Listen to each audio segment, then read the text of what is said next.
ঈদের চাঁদ দেখা গেছে, শহর জুড়ে আনন্দের ঢেউ, সবার মনে খুশির রেশ। কিন্তু ছোট্ট রফিকের মনে আজ একটু অন্যরকম অনুভূতি।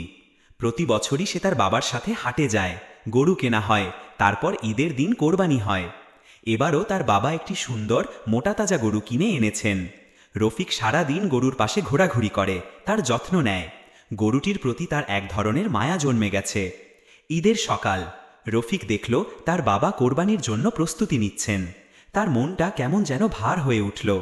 সে তার বাবাকে ফিসফিস করে বলল, বাবা, গরুটাকে কোরবানি দিতে হবে?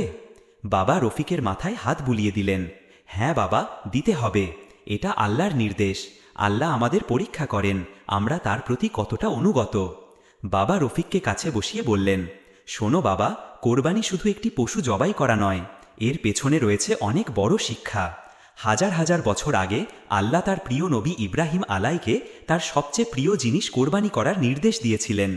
ইব্রাহিম আলাইয়ের কাছে তার পুত্র ইসমাইল আলাই ছিলেন সবচেয়ে প্রিয়। আল্লাহর নির্দেশ পালনে তিনি বিন্দু পরিমাণ দ্বিধা করেননি।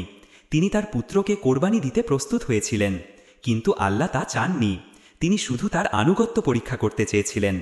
ইব্রাহিম আলাই পরীক্ষায় উত্তীর্ণ হয়েছিলেন এবং আল্লাহ তার পরিবর্তে একটি দুম্বা কোরবানি করার ব্যবস্থা করে দিয়েছিলেন।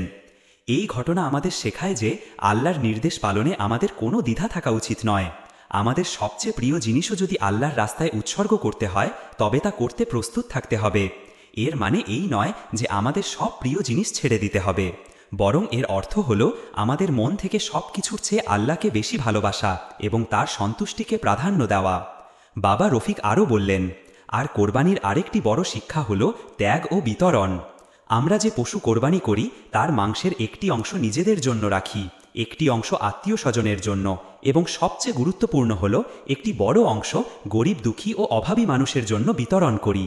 এর মাধ্যমে আমরা শিখি যে আমাদের সম্পদে শুধু আমাদেরই অধিকার নেই, বরং যারা অভাবী তাদেরও অধিকার আছে।